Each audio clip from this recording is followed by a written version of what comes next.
வளையல் வடிவமாய் நறுக்கிய கணவாய் மீன் துண்டுகள், மசாலாவின் மடியில் வெந்து ஜொலிக்கும் முத்துக்கள்.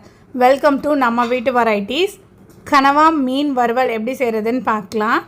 எங்கள் வீட்டு ரெசிபீஸ்லாம் ரொம்ப ஈஸியாகவும் சிம்பிளாகவும் டேஸ்ட்டாகவும் இருக்கும். ட்ரை பண்ணி பாருங்கள். ஃபஸ்ட்டு ஒரு பேனில் நல்லெண்ணெய் சேர்த்துட்டு கொஞ்சமாக சோம்பு, சின்ன வெங்காயம், கருவேப்பிலை இதெல்லாம் சேர்த்து நல்லா வதக்கி எடுத்துக்கலாம். வெங்காயம் ஓரளவுக்கு வதங்கினதுக்கப்புறமா இஞ்சி பூண்டு பேஸ்ட்டு சேர்த்து நல்லா வதக்கிடலாம்.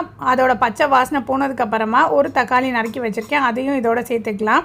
தக்காளி நல்லா வெந்து வந்ததுக்கப்புறமா 1 டேபிள் ஸ்பூன் குழம்பு மிளகாப்பொடியும் 1 டேபிள் ஸ்பூன் சிக்கன் மசாலா சேர்த்து இதோட பச்சை வாசனை போகிற வரைக்கும் நல்லா வதக்கி எடுத்துக்கலாம். இந்த போட்ட மசாலாலாம் ஒரு கிரேவி டெக்ஸ்சர் வந்தோடனே நம்ம நறுக்கி வச்சுருக்க கணவாய்களை இதோட சேர்த்துட்டு கொஞ்சமாக உப்பு சேர்த்துட்டு கொஞ்சம் தண்ணி ஊற்றி ஒரு 5 நிமிஷம் வேக வச்சாவே போதும். கணவாய் மீன் சூப்பராக வெந்துடும்.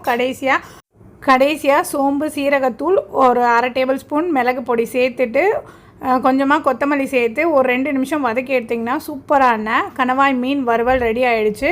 இதே மாதிரி ட்ரை பண்ணி பாருங்கள், சூப்பராக இருக்கும். உங்களுக்கு இந்த வீடியோ பிடிச்சிச்சின்னா லைக் பண்ணுங்கள், சேனலுக்கு சப்ஸ்கிரைப் பண்ணிக்கோங்க.